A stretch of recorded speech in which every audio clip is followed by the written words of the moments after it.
함께 은혜 나누실 하나님 말씀은 시편 1편 1절로 6절 말씀입니다. 복 있는 사람은 악인들의 꾀를 따르지 아니하며 죄인들의 길에 서지 아니하며 오만한 자들의 자리에 앉지 아니하고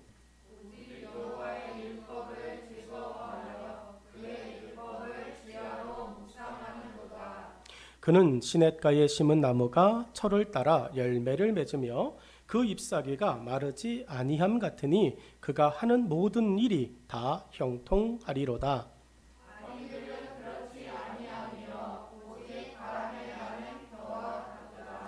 그러므로 악인들은 심판을 견디지 못하며 죄인들이 의인들의 모임에 들지 못하리로다. 무릇 의인들의 길은 여호와께서 인정하시나 악인들의 길은 망하리로다. 아멘. 함께 읽은 본문의 말씀을 가지고 은혜였소라고 하는 제목을 통해 이 아침 은혜를 함께 나누도록 하겠습니다.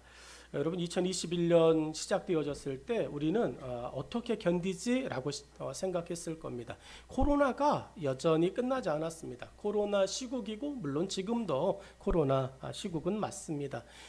한 번도 경험하고 당해보지 않은 일이기 때문에 불안하고 염려와 걱정이 많았습니다. 사회는 통제되어지기 시작했습니다. 다양한 방역의 대책들이 나오면서 우리의 삶의 불편함이 가중되었습니다. 그런데 그런데 할 말은 그럼에도 불구하고 은혜였습니다. 여러분 지금 이곳에서 우리가 함께 있다라고 하는 그것은 은혜 아니면 말할 수가 없습니다. 우리 모두가 전반기를 살았습니다. 같은 시간을 보내왔습니다. 그런데 누군가는 이렇게 말합니다. 힘들었어요 라고 말할 겁니다. 같은 시간을 보냈는데 누군가는 아우 괴로웠네요 라고 말할 거예요. 그런데 또 누군가는 말할 겁니다. 견딜만 했습니다 라고 말할 거예요. 여러분 어떤 사람은 힘들다고 이야기하고 어떤 사람은 견딜만 했다고 이야기합니다. 그런데 또 어떤 사람은 이렇게 말합니다. 은혜였습니다. 여러분은 그 세 부류 중에 어디에 해당이 될까요? 여러분 힘들다라고 이야기하며 6개월을 지내셨습니까? 아니면 이 정도는 괜찮아요 라고 견딜만하다고 이야기하며 6개월을 보내셨습니까? 아니면 그럼에도 불구하고 은혜였어요 라고 이야기했나요? 여러분은 은혜로 6개월을 보내셨으리라고 믿습니다. 성경에 아브라함의 아들은 이삭입니다. 이삭의 아들은 여러분 에서와 야곱입니다. 여러분 그 야곱이라고 하는 사람이 형의 장자권을 빼앗고 이제 집을 나오죠. 그리고서는 여기저기 돌아다니며 살고 결국은 또 이제 고향으로 돌아갑니다. 야곱에게는 12명의 아들이 있죠. 그런데 그 12명의 아들 중에서 한 명의 아들이 불행하게도 이제 또 애굽의 노예로 팔려가죠. 그리고서는 그 아들과 극적인 상봉을 또 합니다. 또 만나고 바로 앞에 섰을 때 야곱이 바로의 질문에 대답합니다. 여러분 야곱은 태어나기도 전에 하나님의 선택을 받은 사람이에요. 여러분은 태어나기도 전에 하나님께서 여러분을 이끄시고 인도하시고 축복하기로 계획해 놓은 사람인 줄로 믿습니다. 여러분의 삶의 모습과 상관없이 하나님은 나의 인생을 계획해 놓으셨다. 그것도 하나님께서 아주 아름답게 아주 행복하게 아주 즐겁게 살도록 계획해 놓으셨다라고 하는 것을 우리는 기억해야 됩니다. 얼마나 축복된 사람입니까? 하나님이 계획해 놓은 사람, 하나님이 모든 것을 준비해 놓은 사람, 얼마나 복된 사람이에요. 그런데도 야곱이 자기의 삶을 평가하는 것을 보면 이렇습니다. 여러분 야곱의 인생 가운데 하나님은 한 번도 그의 기도를 듣지 않으신 적이 없어요. 야곱의 기도는 하나님이 다 들으셨어요. 하나님 내가 정말 잘 되고 싶어요. 그랬더니 엉뚱하게 여러분 물가에 양을 데리고 염소를 데리고 가가지고 여러분 그 버들잎 가죽을 벗겨가지고 그 물 마시게 하면 건강한 소가 태어나고 건강한 양이 태어나고 건강한 염소가 태어나는 거예요. 이게 말이 됩니까? 그런데 그게 말이 되게 하셨어요. 여러분 야곱의 인생을 보면 하나님께서 정말로 철저히 간섭해 주셨다는 것을 보게 되어집니다. 그런데 야곱이 하는 말 힘들었어요 라고 하는 말이에요. 하나님이 그렇게도 인도해 주셨는데도 불구하고 야곱이 자기의 삶을 평가하는 것을 들여다보면 힘들었습니다 라고 말하더라는 거죠. 창세기 47장 9절은 이렇게 말합니다. 야곱이 바로에게 아뢰되 내 나그네 길의 세월이 130년이니이다. 내 나이가 얼마 못 되니 우리 조상의 나그네 길의 연조에 미치지 못하나 험악한 세월을 보내었나이다 라고 이야기합니다. 이게 130살 되어진 야곱이 바로 왕 앞에서 한 말이에요. 그 인생 속에 나 힘들었어 라고 하는 이야기예요. 여러분 전반기 힘드셨습니까? 그래요. 우리 꼬마 아이가 이야기해요. 절대 저 아이는 왜 안 힘들었을까 생각하면요, 아빠가 있었거든요. 엄마가 있었습니다. 참 안 힘든 이유는 간단합니다. 아빠와 엄마가 있으면 안 힘든 거예요. 할렐루야. 여러분 우리도 마찬가지예요. 하나님이 계시면 안 힘든 겁니다. 인정하든 인정하지 않든 그거는 정확합니다. 하나님께서 여러분의 부모님이, 하나님이 여러분의 보호자가 되시는 줄로 믿습니다. 여러분은 이 세 사람 중에 어디에 속하는가? 빈말이라도 좋은 말을 하는 사람에게는요 마음이 열려요. 저도 사람들을 만나면 첫 보자마자 목사님은 인상이 너무 좋아요. 그러면 뭐라도 사주고 싶어요. 근데 딱 만났는데 저 사람은 괴로워, 좀 이렇게 근심이 많은 것 같아, 괴로워 보이는 것 같아, 험악해 보여. 여러분 첫인상이 부드러워지기를 주의 이름으로 축복합니다. 여러분 옆에 있는 사람을 보면서 이렇게 말하세요. 크게 말하지 마시고요. 당신은 진짜 부드러워요 라고 이야기하세요. 됐어요? 하지 마세요.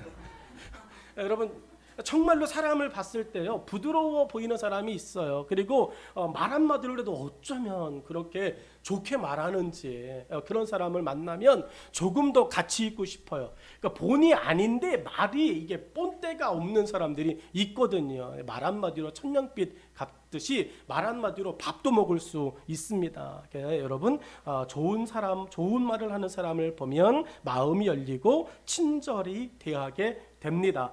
사람도 그렇다면 하나님은 더 그러지 않으실까라고 생각합니다. 오늘 첫 번째 이야기를 보면 인도하심의 은혜였음을 다윗은 이야기합니다. 1절로 2절 말씀은 이렇습니다. 복 있는 사람은 악인들의 꾀를 따르지 아니하며 죄인들의 길에 서지 아니하고 오만한 자들의 자리에 앉지 아니하고 오직 여호와의 율법을 즐거워하여 그의 율법을 주야로 묵상하는도다 라고 말합니다.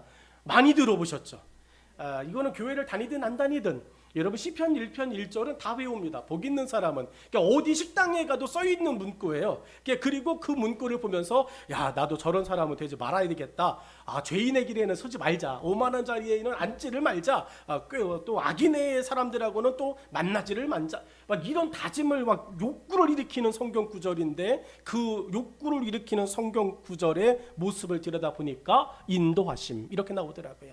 여러분 인도하심의 은혜가 여러분의 한 해, 특별히 전반기에 베푸신 하나님의 은혜였음을 마음속에 다시 고백하기를 간절히 축원합니다.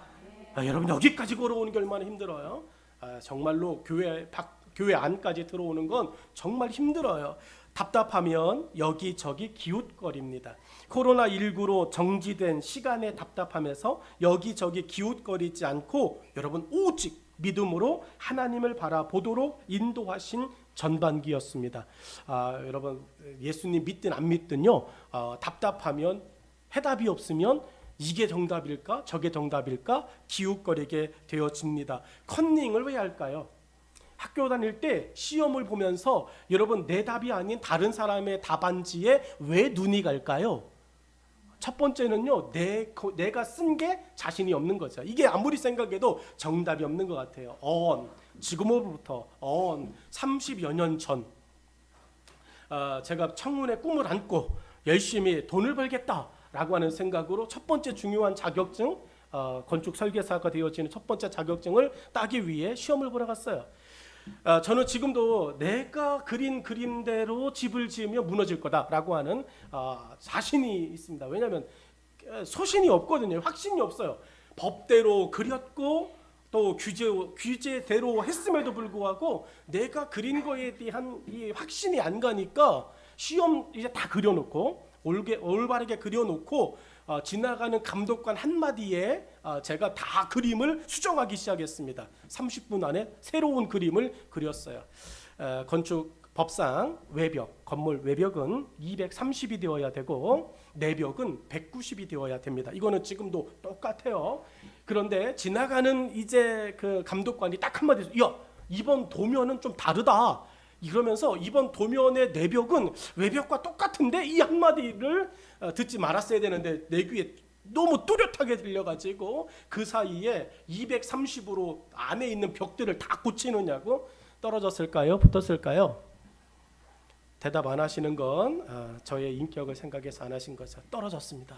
왜냐하면 말이 되지 않거든요. 이거예요. 왜 내가 옆에 있는 친구의 답안지를 이렇게 계속 힐끔힐끔 쳐다보느냐면 내가 쓴 정답에 자신이 없기 때문에 그렇습니다. 답답한 거죠. 내가 맞았으면 좋겠는데 정답이 아니기 때문에. 여러분, 답답하면 옆에를 계속 쳐다봅니다. 이게 맞을까 저게 맞을까, 제가 맞나? 이렇게 쳐다보며 살아갑니다. 광야의 길에서 절대로 해서는 안 되는 일이 뭐냐면 좌로 우로 치우치지 않는 거예요. 좌로 우로 막 눈이 왔다 갔다 하면 여러분 백발백중 십중팔구 광야에서 길을 잃어버리고 목숨을 잃어버립니다. 여호수아에게 하나님은 이렇게 말했습니다. 여호수아야, 여기까지 잘 왔다. 내가 너를 구름 기둥과 불 기둥으로 인도했다. 야, 여기까지는 진짜 잘 왔어. 그게 요단강을 바로 앞에 두고 하는 말이에요. 이제는 광야가 끝날 거예요. 그리고 하나님이 약속하신 가나안 땅으로 들어갈 겁니다. 중요한 건 광야한 땅으로 요단강을 건너는 순간 구름 기둥과 불 기둥은 사라질 것입니다. 그러면 여러분 걱정이 뭐죠? 지금까지는 뭐 보면서 왔는데? 구름 기둥과 불 기둥 따라서 왔거든요. 걱정할 필요가 없었어요. 그런데 그것이 사라지고 나면 이제는 내 방향 감각을 가지고 살아가야 돼요. 내가 가지고 있는 지식을 가지고 걸어가야 됩니다. 그런 여호수아에게 하나님이 말씀하셨습니다. 좌로나 우로나 치우치지 말라고 말씀하셨어요.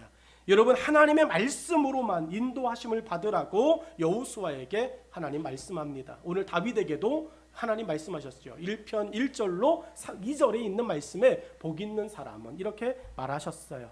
여호수아서 1장 7절로 8절 말씀을 보면 이렇습니다. 오직 강하고 극히 담대하여 나의 종 모세가 내게 명령한 그 율법을 다 지켜 행하고 좌로나 우로나 치우치지 말라. 그리하면 어디로 가든지 형통하리니 이 율법책을 내 입에서 떠나지 말게 하며 주야로 그것을 묵상하여 그 안에 기록된 대로 다 지켜 행하라. 그리하면 내 길이 평탄하게 될 것이며 내가 형통하리라 라고 말씀합니다.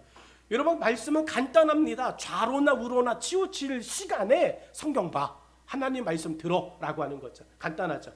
여러분의 2021년도 후반기를 정말로 주의 이름으로 축복합니다. 간단합니다. 좌로나 우로나 여러분 치우치지 마십시오. 여기저기의 소리에 민감하지 마십시오. 여러분을 사랑하는 하나님의 음성이 여러분을 아름답게 인도하여 주실 줄로 믿습니다. 때로는 여러분 주변의 직장의 동료의 이야기들이 들려올 수 있습니다. 세상의 지식의 이야기들이 들려올 수 있습니다. 매스컴의 이야기들이 들려올 수 있습니다. 그런데 그거보다 우선하여 여러분의 귀가, 여러분의 마음이 하나님의 말씀에 꽂혀 있기를 주의 이름으로 축원합니다. 하나님은 여호수아를 애굽에서부터 힘들고 어려운 삶의 현장인 광야를 지나 약속하신 땅 앞까지 인도하셨어요. 하나님은 여호수아를 인도하심이 한 번도 좌로나 우로나 치우치신 적이 없으셨습니다. 여러분, 광야 40년의 인생을 보니까 하나님이 오락가락 하신 적은 없어요. 백성이 오락가락 한 적은 있어도 하나님이 왔다 갔다 하신 적은 없습니다. 하나님은 오직 약속하신 땅을 향해 졸지도 주무시지도 않으시며 은혜와 사랑으로 인도하셨어요.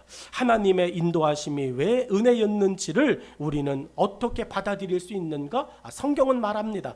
출애굽기 13장 21절로 22절의 말씀을 보니까 여호와께서 그들 앞에서 가시며 낮에는 구름 기둥으로 그들의 길을 인도하시고 밤에는 불 기둥을 그들에게 비추사 낮이나 밤이나 진행하게 하시니 낮에는 구름 기둥으로 밤에는 불 기둥이 백성 앞에 떠나지 아니하니라. 아멘. 여러분의 삶 속에 떠나지 않으시는 하나님의 인도하심이 있었습니다. 백성들은 불기둥을 보았고 구름기둥을 보았습니다. 백성들이 구름기둥과 불기둥을 볼 때 그들의 갈 길은 정해져 있었습니다. 그리고 광야의 삶을 사는 그들에게는 힘든 시간이지만 하나님은 그 시간 속에서도 살아감의 길을 인도해 주셨어요. 여러분, 인도만 하면 끝나는 게 아닙니다. 사람들은요, 먹어야 살아요. 하나님은 우리는 먹어야만 또 유지할 수 있습니다. 하나님이 인도만 하셔요. 먹을 걸 안 줘요. 그러면 광야에서 다 죽는 거예요. 그런데 하나님은 그렇게 하지 않으셨어요. 여러분, 우리 부모님들이 우리를 태어나게 하셨어요. 그걸로 끝나면 잘못되어진 거죠. 우리를 보호하고 우리를 잘 자랄 수 있도록 우리의 뒷바라지를 해주십니다. 그래서 부모님 계시고 부모님 때문에 믿고 살아가는 거예요. 민수기 11장 5절로 9절의 말씀을 보니까 우리가 애굽에 있을 때에는 값없이 생선과 오이와 참외와 부추와 파와 마늘들을 먹은 것이 생각나거늘 이제는 우리의 기력이 다하여 이 만나 외에는 보이는 것이 아무것도 없도다 하니 만나는 가시와 같고 모양은 진주와 같은 것이라. 백성이 두루 다니며 그것을 거두어 맷돌에 갈기도 하며 절구에 찢기도 하고 가마에 삶기도 하여 과자를 만들었으니 그 맛이 기름 섞은 과자 맛 같았더라. 밤에 이슬이 진영에 내릴 때에 만나도 함께 내렸더라 라고 말합니다. 여러분, 만나 하나 가지고요, 요리법이 벌써 몇 개 나왔어요? 그렇죠. 안 보여주면 우리는 이제 몇 개야, 도대체 몇 개 나왔어? 여러분, 요리법이요, 만나 하나를 가지고 벌써 3개가 등장합니다. 여러분, 만나 하나를 가지고 맷돌에 갈았어요. 절구에 찢기도 했습니다. 가마에 삶기도 했어요. 그리고서는 결국은 하나 만들었어요. 뭐 만들었냐면 과자 만들었습니다. 여러분, 빵 만들어서 함께 나누어 먹었어요. 그런데 이 만나 하나가 애굽에서 먹었던 아주 맛있는 음식들을 잊어버리게 할 만큼 획기적이었다는 거예요. 여러분에게 주신 하나님의 만나 하나는 내가 세상에서 즐겼던 그 산의 진미를 뛰어넘을 법한 하나님의 축복의 음식, 축복의 역사라고 하는 것을 기억하시기를 바랍니다. 우리는 종종 이야기하죠. 이거 하나밖에 없어요? 이거 하나 갖고 뭐 해요? 여러분, 그런데 그거 하나, 여러분, 이것이 내가 가지고 있었던 세상 즐거움을 다 극복할 수 있을 수 있는 힘도 그리고 지혜도 있다는 것을 기억하시기를 바랍니다. 우리는 바울을 좋아합니다. 바울을 멋있다 이야기합니다. 왜냐하면 여러분의 자녀를 위해서 그렇게 기도해 보신 적 있나요? 하나님, 우리 아이가 바울의 삶을 배우게 해주세요. 바울의 삶이란 뭐냐? 여러분, 그 사람은요, 어린 나이에 최고의 학교에 들어간 사람입니다. 서울대학교 들어갔어요. 하버드를 들어갔습니다. 예일, 프린스턴 이런 좋은 대학교를 들어갔습니다. 여러분의 자녀가 그런 데 들어가면 뭘 해도 되지 않겠습니까? 그렇군요. 요즘은 그런 게 아니라 끼로 사는 세상이라서 그렇죠. 맞습니다. 여러분, 바울의 인생을 보면 무엇인가 부러워요. 언어면 언어, 가문이면 가문, 지식이면 지식, 재산이면 재산, 부족한 게 없어요. 바울의 삶이, 바울의 그 소유가 여러분 풍족해 보입니다. 바울에게 물어봐야 되죠. 우리가 보는 바울은 그럴 수 있다고요. 그런데 그 당사자인 바울에게 물어봐야 돼요. 바울에게 물어봤죠. 당신 만족해? 당신 행복해? 당신 즐거워? 바울이 이야기합니다. 전혀 라고 이야기합니다. 뭐라고 이야기하냐면 이렇게 이야기합니다. 내가 가지고 있는 그 모든 것들을 배설물로 버렸습니다. 그리고 예수님을 아는 지식이 가장 행복합니다 라고 이야기했어요. 오늘 여러분에게 있는 하나님의 인도하심의 은혜는 어쩌면 만나를 경험하게 하시는 은혜 아니겠습니까? 이러한 하나님의 인도하심을 모세는 한마디로 정리해 주었습니다. 신명기 8장 4절의 말씀인데 우리 이 말씀은 같이 읽도록 할게요. 같이 읽죠. 시작. 이 40년 동안에 내 의복이 헤어지지 아니하였고 내 발이 부르트지 아니하였느니라. 아멘. 여러분, 이 말씀도 많이 봤죠. 근데 이 말씀 많이 본 말씀 중에서 모세가 이야기하는 게 뭐냐면 40년 동안 옷이 떨어지지 않았어. 옷이 구멍나지 않았어. 내 발이 부르뜨지 않았어 라고 이야기합니다. 가능합니까? 불가능해요. 광야의 그 사막길을 걸어가는데 어떻게 발이 아프잖아요. 어떻게 발이 상하지 않습니까? 그런데 하나님이 인도하셨어요. 하나님의 인도하심은 내 삶에 필요한 의식주, 내 삶에 필요한 건강, 이런 것까지도 하나님께서 해결하시는구나 라고 하는 말씀이에요. 본문 1절에 다윗의 고백은 하나님의 인도하심이 아니었다면 우리 자신도 얼마든지 악인의 꾀와 죄인의 길과 오만한 자의 자리에 기웃거리며 사는 사람이었을 것이라고 하는 고백입니다. 저는 1절을 묵상하면서 하나님의 인도가 아니었으면 10중 8구 나는 죄인의 길에 서 있었을 것이고 악인의 꾀에 매일 속아 넘어갔을 것이며 오만한 자리에 기웃거리고 누군가가 나를 여기 앉으세요 그러면 그냥 그 자리가 분별하지도 않고 그냥 덥석 앉는 진짜 그런 사람으로 내가 살았을 것이다 라고 하는 생각이 들더라는 거죠. 누군가가 나를 조금 죽여 세우고 높여주면 여러분 그냥 거기에 그냥 혹해가지고 그 자리에 빠져드는 겁니다. 그런데 다윗이 이야기해요. 내가 그렇지 않은 것은 하나님께서 나를 인도해 주셨기 때문이다 라고 하는 겁니다. 다윗은 자기가 복 있는 사람이라고 하는 것을 강조하며 가장 먼저 떠올리는 것이 하나님의 인도였습니다. 하나님의 인도가 아니었다면 우리의 전반기는 어땠을까요? 여러분, 하나님의 인도가 아니었다면 여러분의 2021년도 6개월은 어땠을까요? 우리 예배를 26번 주일 예배를 드렸습니다. 전반기 우리가 드린 예배는 하나님의 전적인 인도하심의 은혜였다는 것을 기억하고 후반기의 예배에 더 깊은 은혜가 있기를 간절히 축원합니다. 첫 번째 은혜였소라고 하는 건 인도하심의 은혜였어요. 여러분, 이 인도하심의 은혜는 여러분의 후반기에도 계속 될 것입니다. 여러분, 그 인도하심만 하면 되느냐? 그냥 인도하심만 이루어지는 게 아니라 그 속에 있는 하나님의 역사가 있습니다. 3절의 말씀을 보면 새 힘 주심의 은혜였소라고 하는 거죠. 새 힘 주심의 은혜. 여러분, 걸어가기는 하는데 비틀비틀 거리면서 마지못해 살아가는 사람들, 여러분 그들에게 하나님은 새 힘의 은혜를 주셨습니다.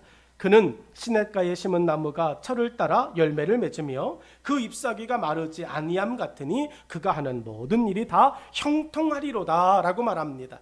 나무에게 시냇가는 새 힘을 얻는 축복의 장소입니다. 여러분, 나무 그것을 가지고 여러분 물 하나 없는 곳에 심으면 심지 말라는 거죠. 그거는 나무를 기대하지 않는다는 것입니다. 오늘 다윗이 복 있는 사람을 이야기하는 게 내가 누구였나를 봤더니 내가 어디에 비교할 수 있는가를 봤더니 하나님이 나를 시냇가에 심은 나무처럼 보여주시는 거예요. 여러분, 여러분의 후반기는 시냇가에 심기운 나무처럼 염려 걱정이 없게 하나님 인도해 주실 줄로 믿습니다. 뿌리가 물에 닿으면 나무는 새 힘을 얻습니다. 말라가던 잎사귀에 물이 닿기 시작하면 푸르름이 회복됩니다. 지친 우리의 삶과 믿음에 하나님의 생수를 통해 새 힘을 얻는 전단기였음을 우리는 고백해야 됩니다. 하나님의 인도하심을 다윗은 나무에 빗대어 말합니다. 나무는 어디에 있을 때 건강하게 자랄까요? 나무를 심고 반드시 해야 하는 일, 그리고 하는 일이 있어요. 뭐죠? 물 주는 거예요. 나무를 분갈이를 하게 되면 충분히 물을 주세요 라고 이야기합니다. 아무리 산 비탈에다가 나무를 심어도 여러분 그 나무에 물을 주기 위해 물차가 가요. 여러분, 물병을 들고 갑니다. 그것을 빼먹으면 나무를 심는 것으로 끝, 이게 아니라 자라는 것을 볼 수가 없습니다. 여러분, 물 옆에 나무가 심겨지면 그 나무는 정말로 횡재한 것입니다. 산에 있어도 뿌리가 땅속 깊은 물길에 닿으면 건강하게 자랍니다. 여러분, 산 높아요. 물이 도대체 어디 있는 거야? 라고 생각할 수 있어요. 근데 뿌리는 알아요. 나무는 보여지는 나무는 모르는데요. 그 뿌리는 물이 어디 있는지를 정확하게 합니다. 그리고 그 뿌리가 물을 향하여 내려갑니다. 그리고 그 뿌리가 고생고생해서 물길에 닿기만 하면 그때부터 여러분 말라가던 누렇게 변하던 잎사귀는 파란색으로 푸른색으로 여러분 물 들어갑니다. 그리고 이게 점점 잎사귀가 물 들어가는 것을 뛰어넘어 나무가 점점 자라갑니다. 나무가 자라가더니 사람들에게 그늘을 만들어줘요. 쉴 곳을 만들어줍니다. 여러분, 나무가 말라간다라고 하는 것은 무엇보다도 물이 부족하다는 것이에요. 우리가 신앙생활하면서 우리가 예수님 믿으면서 좋을 때가 있고 안 좋을 때가 있다. 여러분, 그 안 좋을 때는요 10중 8구 물이 떨어졌을 때입니다. 하나님을 경험하는 하나님과의 만남이 부족한 때이죠. 그게 증상이 나오는 것입니다. 여기 물 떨어진 지금 아이들 몇 명 있어요? 물 떨어진 아이들, 여러분, 물 떨어진 아이들이 어떤 증상들일까요? 도대체 목사님 무슨 말 하시는지 하나도 못 알아듣겠네. 괜찮아요. 콩나물은 물 받아놓을 생각 안 합니다. 그냥 물 부으면 빠져나가는 게, 콩나물의 주된 일은 뭐다? 물을 뽑아내는 것이다. 물을 보내는 것이다. 그런데 그럼에도 불구하고 뭐는 잘한다? 콩나물은 잘한다. 여러분, 콩나물 신앙이라도 되면 어찌 된다? 잘한다. 할렐루야. 여러분, 그렇습니다. 지금 물 떨어지는 그거 갖고 고민할 필요 없습니다. 잘하기 때문에. 예수님은 수가성을 지나가셨습니다. 예수님의 복음을 전하시고 말씀을 전하시고 제자들보다 먼저 가고, 그리고 제자들에게 예수님 배고프시죠? 저희가 점심 갖고 올게요. 그리고 마을로 제자들이 갔습니다. 예수님 혼자 남았어요. 그런데 목이 말라요. 이렇게 물가에서 기다리고 있다가 나오는 한 사람을 만났습니다. 하필 여자였어요. 여러분, 외간 남자와 외간 여자가 우물가에서 이 썸띵이 일어납니다. 근데 여러분, 예수님이 그 여자에게 단호하게 말하십니다. 다가가십니다. 그리고 그 여인에게 딱 한마디 하십니다. 물 좀 주세요. 여러분, 설레는 단어 아니겠습니까? 로맨틱하지 않습니까? 목마른 거의 쓰러져가는 직전에 괜찮은 33살이 좀 이제 멋있는 사람, 이 멋있는 사람이 물 좀 주세요. 그러니까 여인이 물을 줘야 되는데 이 여인이 물을 주지 않아요. 거절합니다. 왜 나한테 달라고 그래요? 이렇게 이야기합니다. 여러분, 그러면서 직접 떠 드세요. 이렇게 이야기합니다. 왜 나한테 추근대십니까? 이야기해요. 거절하는 이 여인에게 예수님은 이렇게 말합니다. 줘요. 그 여인에게 또 여인이 예수님께 이야기합니다. 안 준다고요. 싫다고요. 이야기합니다. 바가지라도 줘요. 또 먹어요. 계속 이야기하죠. 예수님이 듣다 한마디 하십니다. 내가 주는 물은 영원히 목마르지 않는다. 예수님이 여러분 물이 없어서가 아니잖아요.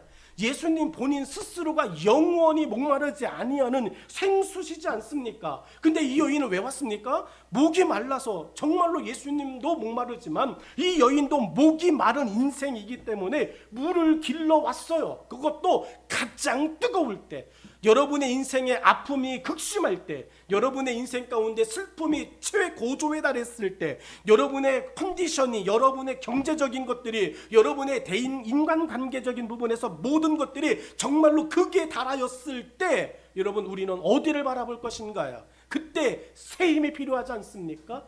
여러분, 그때 그 순간에 우리를 다시 일어나게 하는 누군가의 잡아줌이 있다면 우리는 용기 낼 수 있다고요. 다시 한번 나아갈 수 있다고요.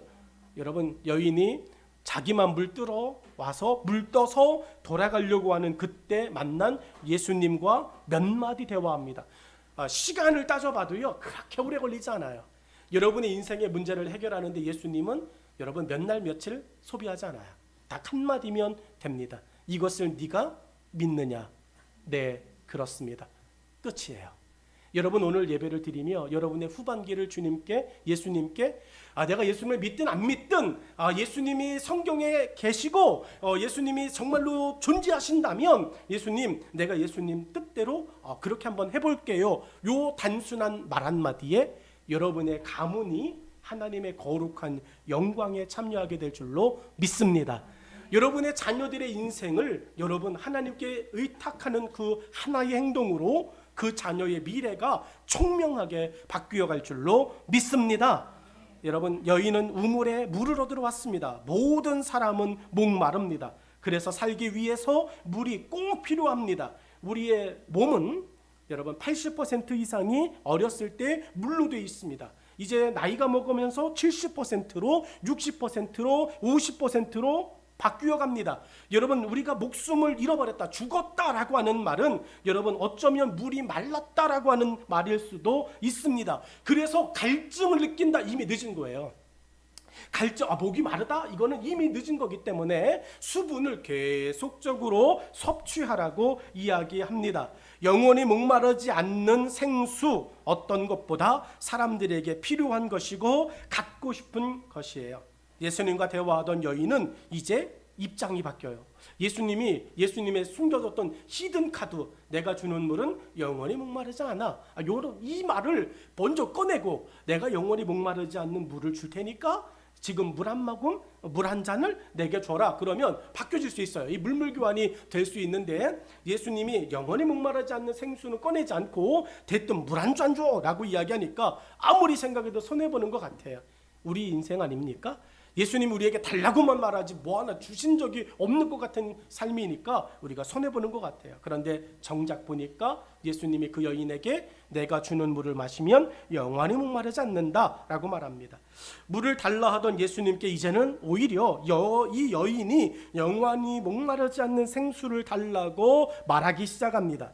요한복음 4장 13절로 15절의 말씀을 보면 예수께서 대답하여 이르시되 이 물을 마시는 자마다 다시 목마르냐리와 내가 주는 물을 마시는 자는 영원히 목마르지 아니하리니 내가 주는 물은 그 속에서 영생하도록 솟아나는 샘물이 되리라. 여자가 이르되 주여 그런 물을 내게 주사 목마르지 않고 또 여기 물 길러 오지도 않게 하옵소서라고 말합니다. 여기 또 오지 않게 해주세요 라고 이야기하는 거죠. 예수님이 여러분에게 주시는 새 힘을 경험하면 어떠한 환경에 있어도 그 환경에 지배를 받고 쓰러지고 여러분 그곳에서 아파하지 아니하게 될 줄로 믿습니다. 다윗도 시냇가에 심은 나무가 가진 새 힘의 강함을 3절 속에 언급합니다. 누가 봐도 확연한 차이가 나는 모습들이죠. 하나님을 아빠, 아버지라 부르는 사람과 아닌 사람은 차이가 나는 게 정상이에요. 하나님의 인도하심을 받은 사람과 아닌 사람의 차이가 나야 하는 것도 정상입니다. 그래서 하나님은 우리의 전반기에 하나님의 인도로 얻은 새 힘의 특징들을 다윗이 말한 3절에 세 가지로 고백하고 있어요. 첫 번째 고백이 어떤 거냐? 변화하는 계절을 맞이하는 지속력의 새 힘을 우리는 가지고 있습니다. 여러분, 우리 분명히 하나님이 공급하시는 새 힘으로 내일도 일어날 거예요. 모레도 일어날 것입니다. 이 말은 다른 말이 아닙니다. 계절을 경험한다, 지속적인 하나님의 새 힘을 경험할 것이다 라고 하는 말씀이에요. 두 번째가 열매를 맺으며 라고 하는 말 속에 보니까 여러분 나무를 심었어요. 근데 그 나무가 자라기만 해요. 사과나무를 심었는데 사과나무가 막 10cm, 20cm, 막 2m, 3m 자라기만 해요. 사과가 안 맺혀요. 여러분 그거 키워야 돼요? 잘라야 돼요? 너무 냉혹하신 거 아닙니까? 나무만 보면 안 됩니까? 이렇게 살진 않아요. 사과나무를 심었으면 사과가 나야 돼요. 근데 오늘 보니까요, 시냇가에 심은 나무가 철을 따라 과실을 맺으며 열매를 맺으며 라고 말합니다. 결과를 보여준다는 거죠. 여러분에게 하나님이 새 힘을 공급하시는 이유는 여러분이 하나님 안에 누구인가라고 하는 결과를 반드시 누리게 하실 줄로 믿습니다. 여러분 세 번째가 잎사귀가 마르지 않는다라고 하는 말, 기대의 새 힘을 갖게 하신다는 말이에요. 잎사귀가 마르지 않으면요 기대하게 돼요. 잎사귀가 마르지 않으면 죽은 게 아니기 때문에 사과나무는 사과를 기대하게 될 것입니다. 감나무는 감을 기대하게 될 것입니다. 여러분 우리의 잎사귀가 마르지 않는 것, 그것은 하나님 안에서 나는 다시 살아갈 소망이 있다라고 하는 기대의 새 힘을 보여줍니다. 시냇가에 심은 나무는 자랍니다. 그리고 자라며 누군가에게 도움이 됩니다. 마태복음 13장 31절로 32절은 이렇습니다. 또 비유를 들어 이르되 천국은 마치 사람이 자기 밭에 갖다 심은 겨자씨 한 알 같으니 이는 모든 씨보다 작은 것이로되 자란 후에는 풀보다 커서 나무가 되매 공중의 새들이 와서 그 가지에 깃들이느니라. 아멘. 여러분 전반기 힘드셨죠? 누군가에게 변변한 버팀목도 좀 돼주고 싶었는데 넉넉하지 않았죠. 힘들어하는 내 직장 동료에게, 힘들어하는 가족들에게 정말 보란듯이 내가 있잖아 라고 말하고 싶었는데 그렇게 말하기에는 우리가 너무 약하다, 나도 가지고 있는 게 없었다 생각이 되셨죠? 그런데 여러분 걱정하지 마십시오. 하나님이 여러분에게 새 힘을 주십니다. 그리고 여러분의 후반기에는 그 힘들어하는 내 동생에게, 내 남편에게, 아내에게, 내 자녀들에게 걱정하지 마, 내가 있잖아 라고 여러분 정말로 쉼과 버팀목이 되어줄, 누군가에게 쉼을 줄 수 있는 새 힘의 주인공이 반드시 될 줄로 믿습니다.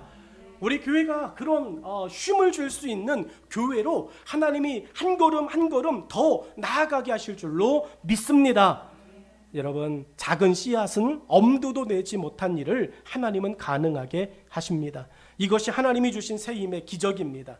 우리는 무엇을 할 수 있었습니까? 우리는 할 수 있다라고 하는 힘과 용기보다는 아마 못합니다 라고 하는 말을 전반기 더 많이 내뱉었을 수 있어요. 그러나 하나님은 우리에게 할 수 있다는 용기와 새 힘을 끊임없이 우리에게 들려주십니다. 여러분 하나님이 주시는 긍정적 이야기들이 요한복음 15장 7절에 기록되어 있습니다. 너희가 내 안에 거하고 내 말이 너희 안에 거하면 무엇이든지 원하는 대로 구하라. 그리하면 이루리라 라고 말합니다. 다른 거 아니에요. 하나님의 말씀이 여러분에게 있으면 그것은 이루어지는 줄로 믿습니다.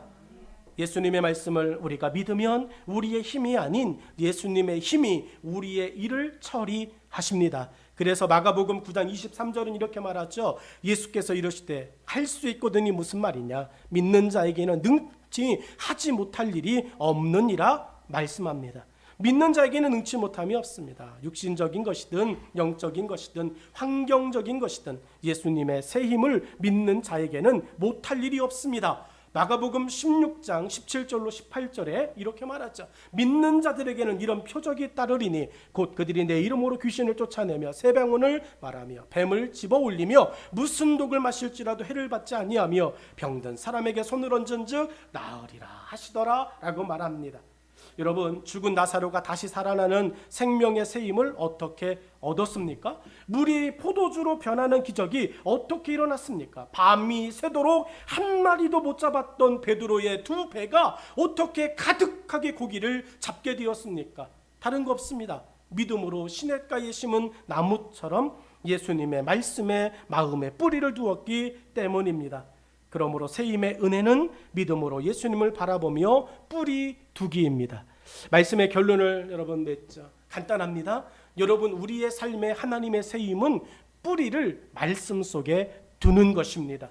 하나님은 우리가 할 수 있다는 믿음의 선포자가 되기를 원하십니다. 여러분이 오늘 후반기를 준비하며 나는 하나님 안에 할 수 있어, 나에겐 하나님의 새 힘이 있어, 나에게는 믿고 따를 남편과 아내와 가족과 형제와 교회가 있어 라고 선포하며 나아가면 하나님이 그 선포함대로 여러분의 삶을 축복하고 인도하실 줄로 믿습니다. 사랑하는 여러분, 우리는 하나님 안에서 모든 것을 할 수 있습니다.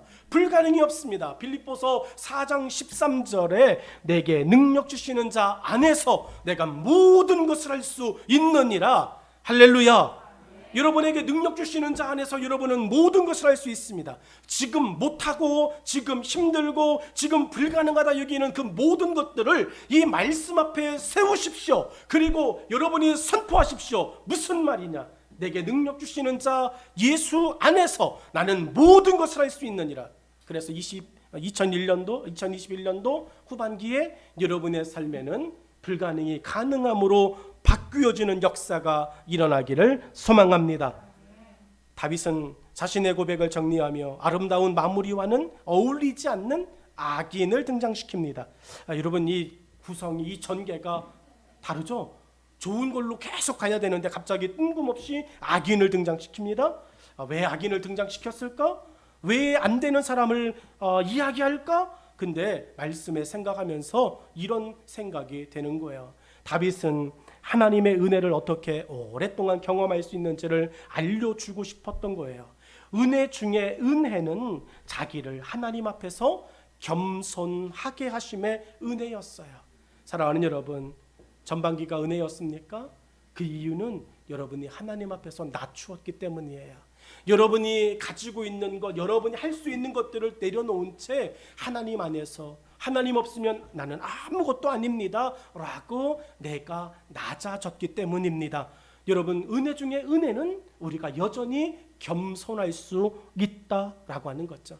2021년도 후반기도 여러분, 우리를 하나님 앞에서 겸손하게 낮추며 겸손하게 하심의 은혜를 경험하며 날마다 내가 높아지는 것이 아니라 하나님이 우리를 높이시고 여러분의 삶을 높이시고 여러분의 가정을 높이시고 여러분의 경제와 여러분의 건강과 여러분의 영적인 민감함을 높이시며 하나님과 동행하며 살아가는 은혜의 후반기가 되기를 주의 이름으로 축원합니다. 기도하겠습니다.